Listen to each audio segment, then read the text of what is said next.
مآبا إنا أنزلناه عذابا قريبا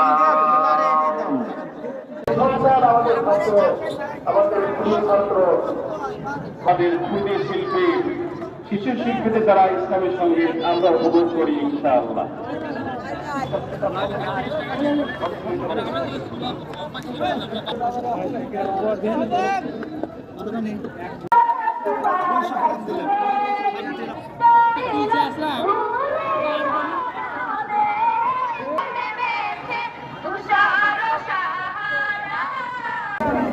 আপনাদের কাঁচা চিংড়ি খালি এটা খান, বড় চিংড়ি আছে কাঁচা খান।